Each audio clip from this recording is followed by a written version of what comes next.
SNBP.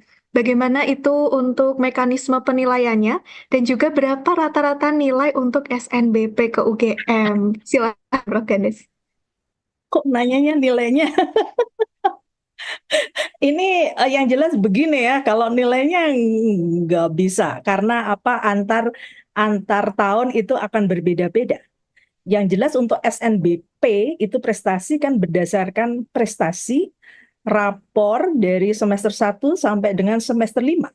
Yang itu rata-rata seluruh mata pelajaran dari semester 1 sampai 5 itu minimal 50% harus masuk dalam pembobotan.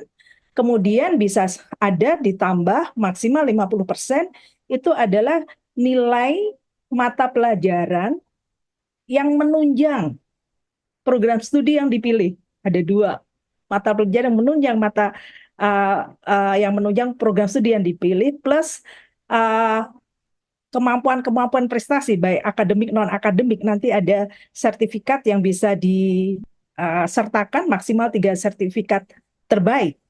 Nah kemudian dari situ tim Universitas Gadjah Mada akan mengolah nilainya berdasarkan keseluruhan data yang kita punyai sampai saat ini. Data yang sangat kaya itu kita pakai untuk mengolah nilai dan juga nilai-nilai yang ada yang dipunyai oleh masing-masing kandidat. Dari situ kemudian ada semacam skor ini yang diterima segini gitu ya. Dan itu bervariasi setiap tahun dan tentu bervariasi pula untuk program studi. Oke, terima kasih Prof. Gandes untuk jawabannya. Itu tadi teman-teman untuk SNBP ya, prestasi. Pastinya teman-teman harus menyiapkan prestasi terbaiknya gitu ya Prof ya, untuk menambah nilai atau menambah poin supaya dapat berkompetisi dengan teman-teman yang lain nih. Nah, ini juga masih ada pertanyaan lagi terkait dengan SNBP Prof. Ada isu tentang penerimaan SNBP, apakah betul dominan menerima putra daerah DIY saja, sementara di luar daerah itu akan lebih kecil peluangnya? Silakan, Prof. Kita kembali yang disampaikan Prof. Ening tadi, Ibu WR sudah menyampaikan bagaimana apa keberagaman yang ingin dicapai di Universitas Gadjah Mada. Beliau tadi menyampaikan keberagaman itu tidak hanya geografis, juga keberagaman yang lain. Sehingga sebenarnya uh, kemudian tidak ada dituju, saya pengen daerah tertentu saja gitu ya. Enggak begitu, tapi memang kemudian dari skor-skor itu diolah sedemikian rupa. Kemudian secara fair, nilai-nilai itu kita ranking begitu ya, kita ranking, kemudian kita potong sesuai dengan kuota di dalam penerimaan di jalur SNBP. Jadi mungkin saya juga bisa jelaskan, dari program reguler itu di tahun 2024 ini nanti 30% itu akan diambil dari jalur SNBP. 30% diambil dari jalur SNBT dan 40% dari jalur UM. UM yang tadi saya sebutkan dari PBU, UM UGM PBU dan UM UGM CBT gitu. Jadi tahun 2024 ini yang reguler itu kuotanya 9.362 Mbak Angel dan kawan UGM. Sehingga itu nanti yang diterima dari SNBP itu 2.821, SNBT 30% sama 2.821, yang UM, UGM itu 3.720. Itu yang reguler. Yang internasional, di mana nanti ada 26 prodi yang akan ikut untuk IUP, itu akan menerima 1.010. Dan nanti masing-masing prodi ada ini. Nah, itu yang kemudian menjadi total nanti yang akan harapannya bisa diterima di Universitas Gadjah Mada. Nanti jadi akan sekitar 10.372. Sekitar itulah kita mengambilnya. Tapi perlu ada tambahan untuk biasanya mengisi yang tidak registrasi dan seterusnya. Ya. Ya, baik. Terima kasih Prof. Ganda untuk jawabannya. Menarik sekali dan teman-teman pastinya tidak perlu khawatir ya karena seleksinya akan adil seperti tadi yang sudah dijelaskan oleh Prof. Gandes dengan nilai teman-teman sendiri, kemudian capaian atau hasil prestasi kawan UGM sendiri. Jadi jangan sampai merasa, aduh aku insecure nih dari luar DIY gitu ya, Prof ya. Semua memiliki kesempatan yang sama. Baik, terkait dengan peluang diterimanya calon mahasiswa baru untuk teman-teman SMK. Kemudian untuk teman-teman yang sekolahnya belum memiliki alumni di UGM, dan juga untuk sekolah-sekolah yang nggak masuk top 10 di Indonesia ini, Prof. Silakan Prof Gandes, mungkin nanti juga Prof Hening ingin menambahkan. Silakan. Satu, jalurnya banyak ya. Jadi kalau mendengar, misalnya gini, kayaknya alumni saya belum pernah deh diterima di SNBP, UGM, Prodi X gitu ya. Nah, itu tidak berarti kemudian di tahun berikutnya di prodi-prodi yang lain nggak diterima. Itu yang pertama. Kedua, kalau belum ada alumni yang belum diterima di SNBP, belum tentu nanti kemudian juga di SNBT, UM enggak gitu. IUP juga ada. Jadi kalau menurut saya, yang pertama ya seperti sampaikan Prof. Wening tadi, menggali dulu apa yang saya inginkan, apa yang saya pilih.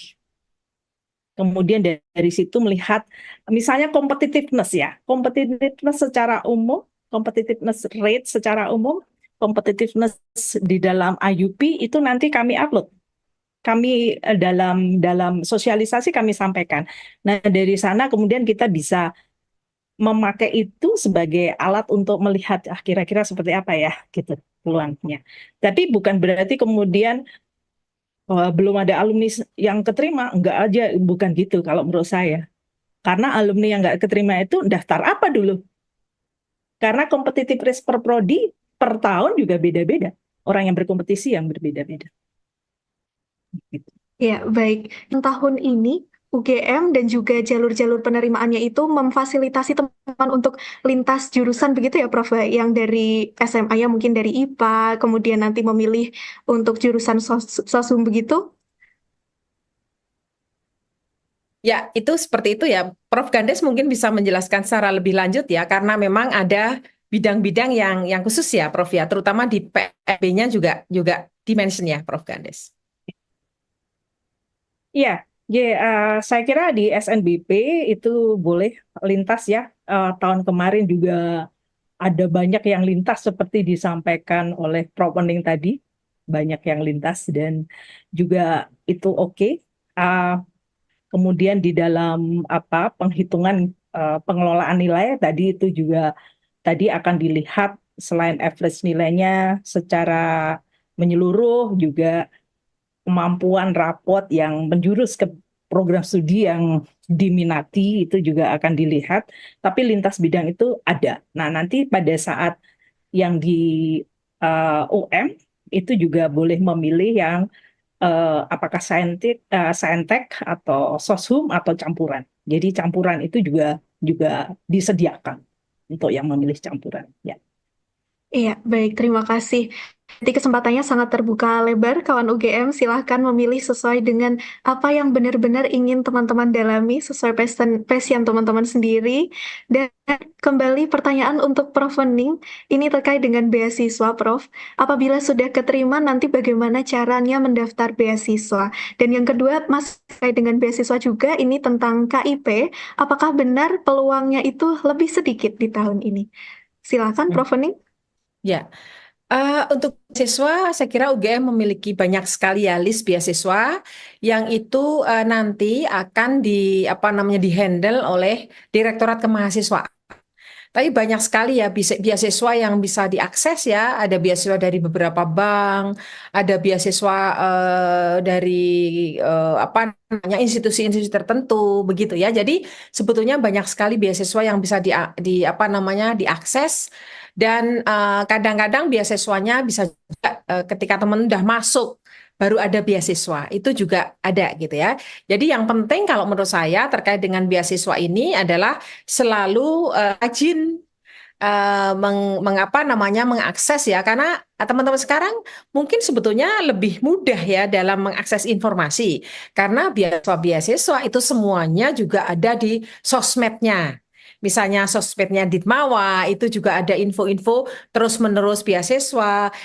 Kemudian ikuti juga misalnya sosmednya Kagama, itu juga ada apa namanya info-info mulai dari beasiswa sampai pekerjaan gitu ya. Jadi yang penting adalah well informed, betul-betul apa namanya membuka mata dan telinga untuk selalu mencari informasi karena informasinya banyak banget ya. Jadi bahkan kalau kita lihat dari ada juga ini beasiswa-beasiswa yang mungkin em, individu ya ada sebetulnya ya individu, tetapi kemudian em, sifatnya mungkin lebih informal ya, tidak masuk ke UGM. Jadi banyak sih sebetulnya ya, terutama ini untuk yang pasca sarjana itu banyak apa namanya beasiswa dari apa misalnya dari lembaga kecil ya ingin memberikan beasiswa pada mahasiswa UGM itu sebetulnya banyak yang bisa diakses di situ. Terus kemudian tadi yang kedua apa Mbak? Ya, yang kedua untuk KIP, Prof. KIP Oh ya. apakah peluangnya kecil Hmm. begitu?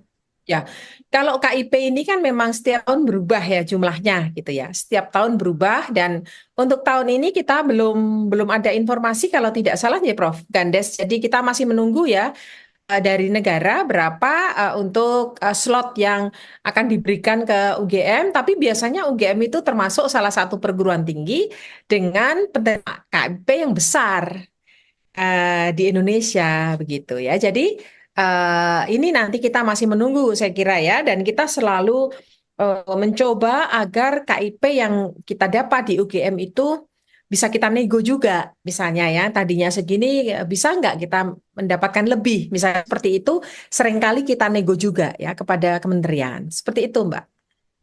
Baik, satu lagi Prof. Hening. Jika tadi sudah tentang kuotanya untuk KIP, apakah jika mahasiswa ini menerima KIP itu akan memperkecil peluang diterima di UGM-nya? Silakan, Prof.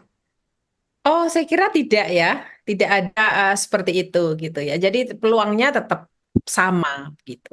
Ya. Baik, terima kasih sekali Prof. Hening untuk jawabannya. Teman-teman tidak usah khawatir, semua sama ya teman-teman ya, punya kesempatan yang sama untuk mendaftar dan menempuh jalur-jalur pendaftarannya.